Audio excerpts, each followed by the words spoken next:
Hey everybody, how's it going? What day is it today? It's Wednesday morning, first thing, and I have to run to the city today and go do a few things. So I thought I'd pop into the saw shop first thing this morning, and I'm trying to do a video every day right now, friends. Since I'm not working, this will be what I do for the next little while. So I appreciate your guys' support. I appreciate you guys being here. YouTube right now this community is really helping in this time we're having. So Mama's doing good. Trying to keep her comfy and happy, and it's tough, when you have to. She basically has to sit still all the time. Mrs. Tinman does not sit still. She's always doing something. She's like me. We're a couple of busybodies. We kind of do our own thing during the day and till nighttime, and then we hang out. So she's doing well. So for all you guys that have asked, we're moving onward and upward. So anyhow, another thing, it's my mom's birthday today. Happy birthday, Mom. And nice thing about doing a video every day is I can jump in and do it the same day. So Mom, happy birthday. Okay. So what we're moving on to today is I ripped out here last night at about 9:30. It was kind of late. I grabbed the coffee to keep me perky, and I got some more work done on the Super Pro 70 pipe. This pipe turned out to be a little bit more of a project.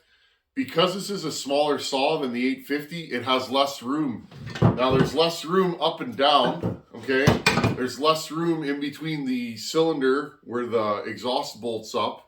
It's just a tighter build. The flange is physically smaller, so this build turned out to be a little bit more tricky, but whatever. I got it mostly done. We're 90%. I got a little bit of finish welding and grinding to do. I tried some thicker material this time and some different rods. A fella named Poffy, subscriber, how's it going, buddy? Poffy sent me a bunch of different rods to try with my welder, and I tried a different rod today with a little bit heavier material, and it welded pretty nice, or yesterday rather. So I'm starting to get that machine dialed in where I can lay better beads. The biggest problem with making pipes, unless you have like a MIG or a TIG, I'm using a stick welder, is you get a lot of heat with a stick welder, and so you got to do really quick little, and if you don't, you burn holes in it, and then you're trying to fill holes, which is never fun. So anyhow, friends, I'm going to show you what I'm doing and show you what I got done on this pipe and the few little issues I ran into. Building a pipe on the surface is a super simple procedure, but in reality, it can be a little bit of a daunting task on some of these saws. They have to fit. A lot of saws, if it comes out of the front, it can't be too long or it'll hit your workpiece, whatever you're cutting. If it's too short, you might have trouble making it exit. And then after you do all that and actually make it physically fit, does it work? Exit location, exit pipe size, length, all that stuff plays into it.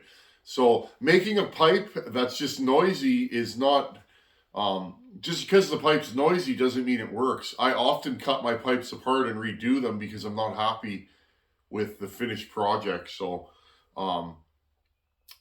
the key is don't make your exit pipe too big, because what ends up happening, your saw will go lean in the cut. It'll be harder to tune, but it won't work properly. And if you're in tune with what the machine is doing, you'll feel it.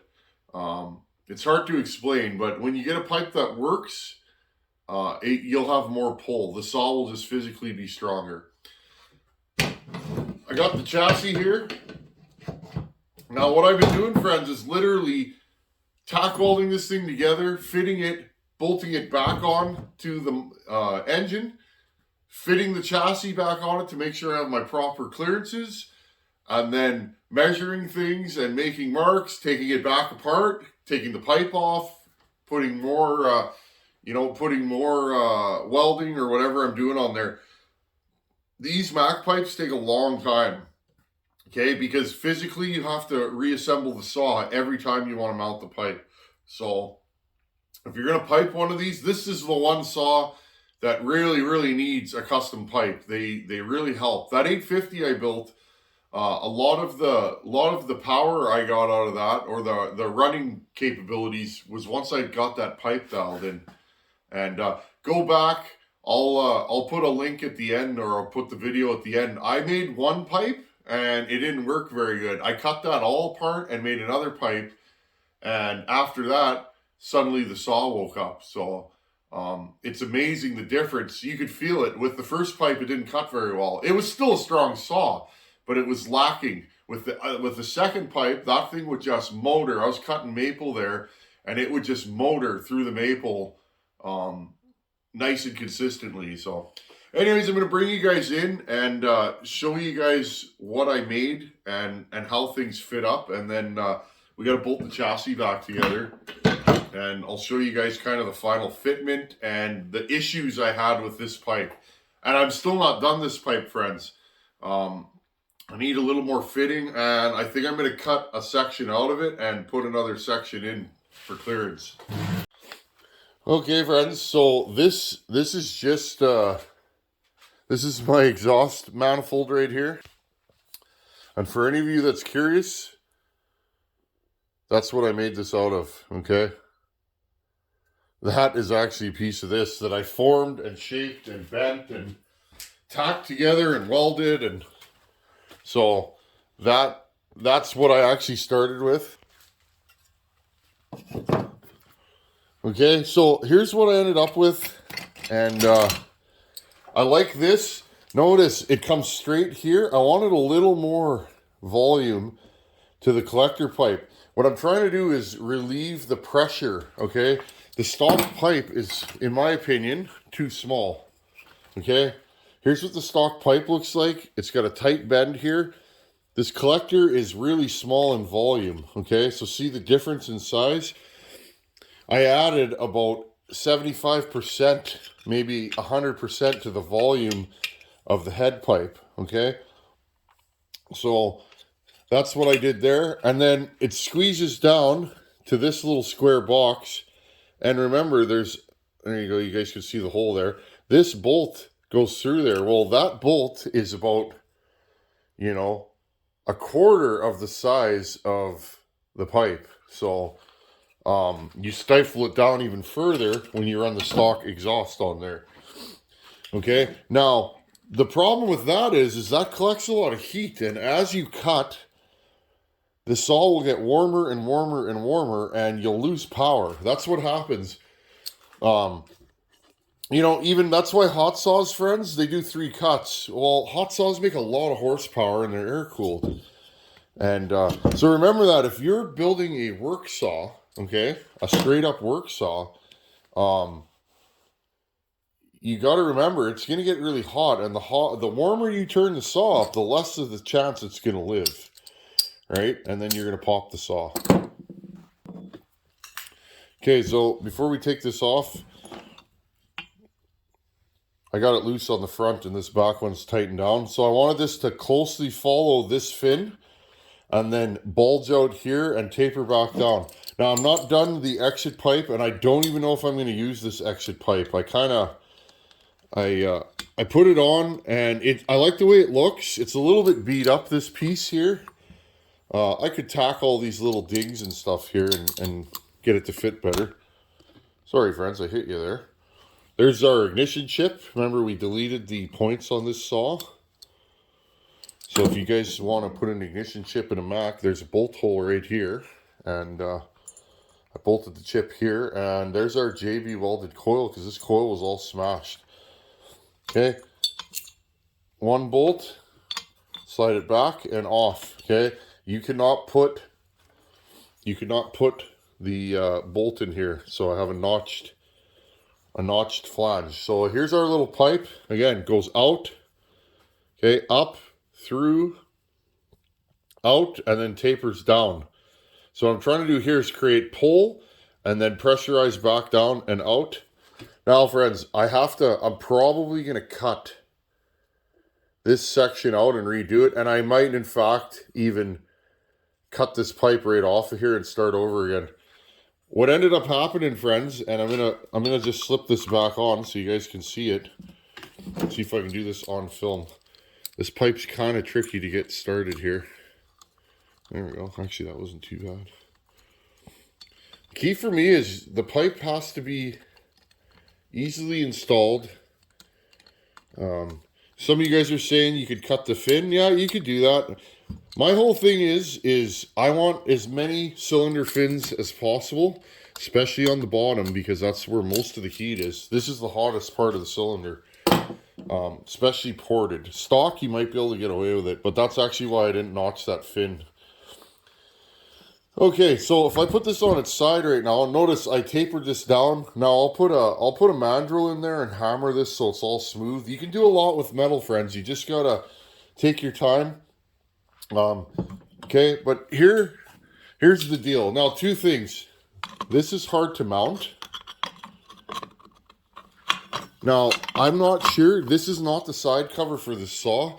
This is a deep side cover. I think there's three different side covers that fit on these Macs. So this is one of the big ones. Now, if you guys look, it just clears the pipe right here on the corner. I took a square mandrel here and I actually notched the pipe in the corner here so it fits around. What I'm not liking here, friends, is our cover is just touching the pipe. It wouldn't really matter, but the thing is that'll create vibration that you might feel when you're running the saw, and I don't really care for that. So I'm not sure. You could either take a little bit off this corner. Now the 850 was a lot simpler. I had more space here, and it had a short cover on it. Okay, so I didn't have any of the clearance issues on the 850 as I'm having on this. So that's I've been kind of farting around with this because it works and then it doesn't. And I'm trying to squeeze it down in the vise to get it to fit because there's so many fitment issues. See, and I flatten this out here. Now, remember, when you're building a pipe, I see this all the time. Guys will build pipes and it ends up blowing the exhaust into your face. If you're following with this and this saw's on its side, this exhaust is blowing away from the operator, okay? And if I wanted more, I would actually cut this on more of an angle and get it to blow more forward. So I'm not 100% done. I might actually cut this, and in fact, friends, I might cut this thing completely off and put a different exit pipe on it. I'm not sure yet. I was actually going to go with this. This is a pipe I made a while ago. I was actually going to go with this, but the problem is with this pipe is it's too low. Let's get the chassis back on this saw. Okay. Oh, and the next thing is, before we put the chassis on, I have to remount this. Okay.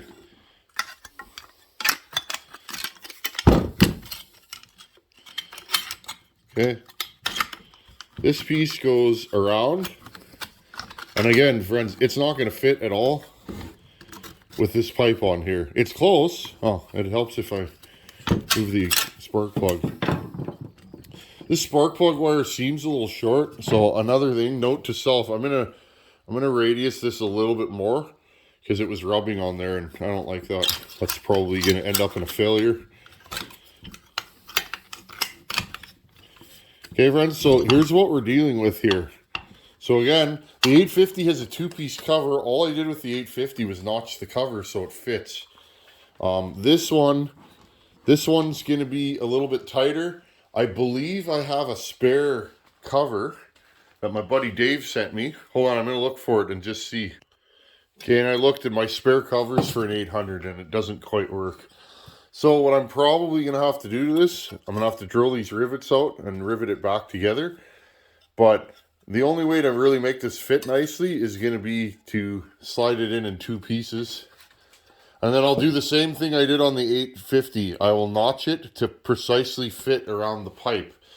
I like that system because you still maintain your cooling through your flywheel over your fins, but the pipe is now stock. The pipe is sandwiched behind there. All that heat collects.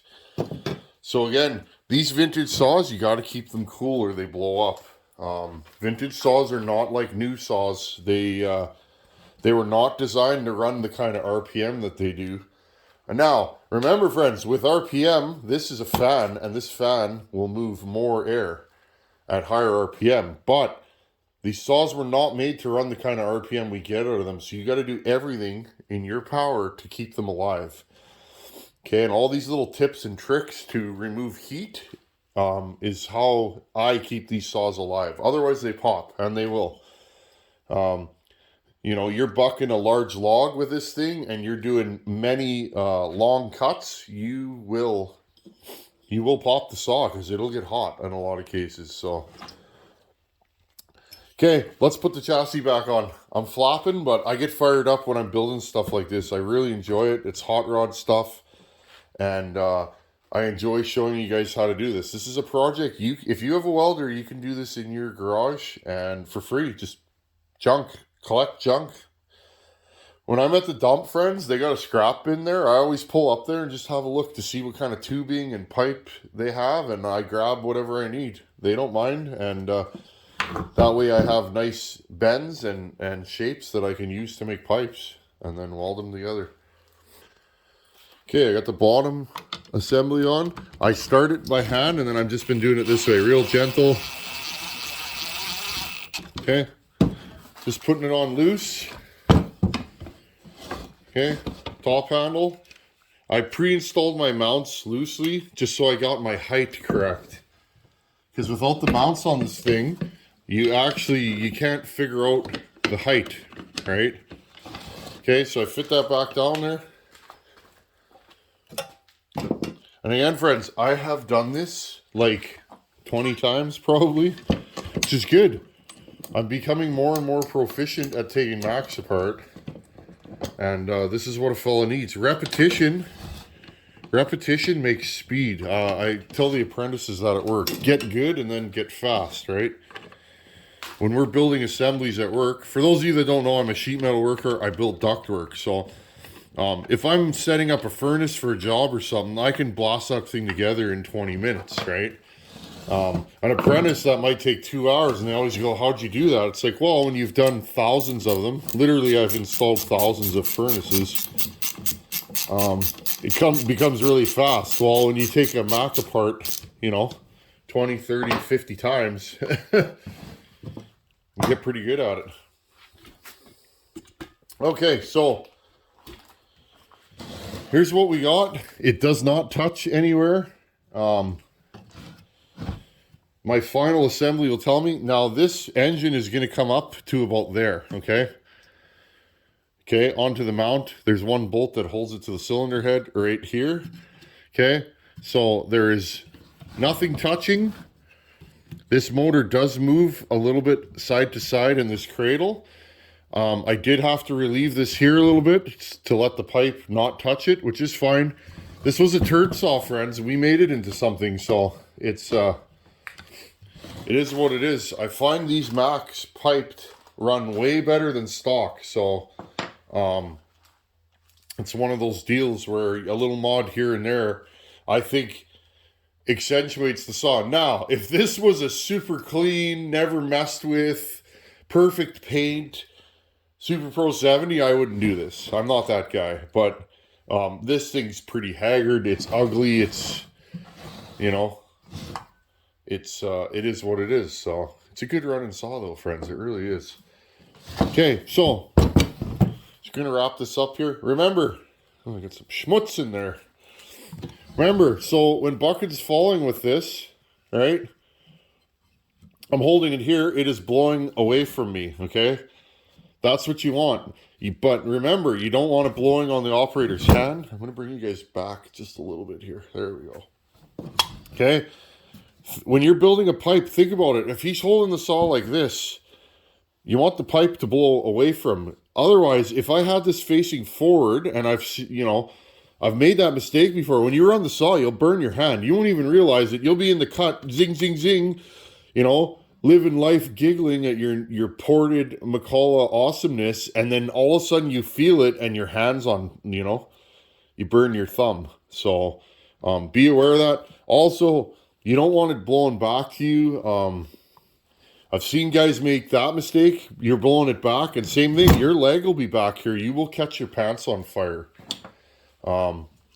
especially in a production environment. When Buckin runs this, he's going to be running it, you know, for a day. This thing's going to get hot. And so again, and it can't be too far down because it has to have room.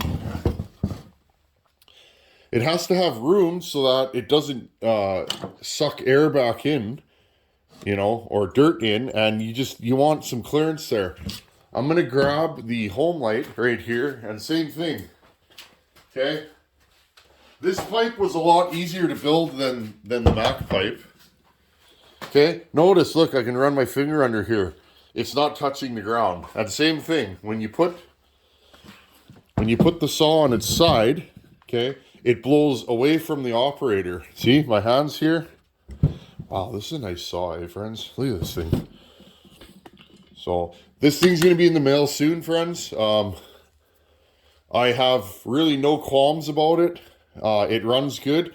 I think I'd like to repaint this pipe. I got some chips on it when I first ran the saw. But, you know, so pipes, friends, if you want to make pipes, and again, this is made out of a header. It's a collector pipe for snowmobile that I cut apart. And you guys can see the difference. Way bigger pipe, but a way bigger saw, friends. Right? This is almost 1 inch, where this is just tiny, but this is only 70 cc's. This is 77. This pipe might be a little big for the saw, but all the turns and curves in it create back pressure, and this being a reed saw, it tends to have more fuel than it needs, so it won't run as lean, which means you can run a more open pipe. So, okay, friends. So, I think I've done enough content on building a pipe for a Mac for this one. I'll probably finish this off camera because it's more or less done. I got a little bit of finish welding to do. I might hack that pipe off and just put a new curved piece of pipe and go from there. But that kind of gives you guys an idea. If you want to pipe your Mac, that's what you're going to go through. I probably have 5 to 6 hours into this project right now. Now, friends, I was reading in the comments. I think that's what I'm going to do. Buckin really likes this saw. It was me that was kind of, I'm very brutally honest with my own work. Now, I've never run a stock Super Pro 70. This thing was blown up when I got it. I never run it stock. I just poured the snot out of it. I thought it would have a little more torque. Now, I didn't push the timing numbers on this. I put them right where I thought they should be. I did machine the cylinder base and the bearing pockets on this saw, friends. And that took a lot of work to lower the cylinder. So this saw has like 20,000 squish, 25,000s. Jack the compression up a bit and then raise the exhaust roof. But I was hoping the saw would have a little more pull. But what I noticed in the 850 was the 850 didn't have as much pull without a good pipe on it. So I think what I'm going to do, friends, I'm happy with the way the motor looks inside. That little bit of scoring on the piston was there when I got the saw. It was there after numerous tests, and it's still there. It's not going to go away. There's actually grooves in the piston on this thing because there was too much carbon and it scored the piston. So there will be no getting rid of that. Intake side looks good. So I think what I'm going to do with this saw, friends, is I'm going to finish this pipe, get it finish welded. I'll probably put a coat of paint on this one and get this thing back together. And then when we go cutting, hopefully this week, friends, I want to run this saw. I still have Adam Windshittle's 268. I haven't been able, I wanted to test that with the pipe to make sure it wasn't going to go lean. And I haven't been able to do any cutting with that since I made the pipe. Since Christmas, we've had 6 feet of snow on the ground in most places. So I do have a few saws I'd like to run. These two and Adam's saw, and then I can get all these in the mail and we can start new projects. I had found a box with 2 saws in it that I've had here for like 1.5 years, friends. Somebody sent them to me, a buddy of mine, and I'd like to pull one of those out, something in the 50cc class. We've never done that on this channel. And then I want to jump back into the Farmer Tech 288 and the 394. 394 is sitting there. I did some work to it the other day to get it prepped and ready, and then we'll just keep rocking and rolling. I think, friends, too, the 920 John Surratt, I want to get that thing up and running. And we got lots of content planned, and I'm going to try and give you guys a video every day while I'm off.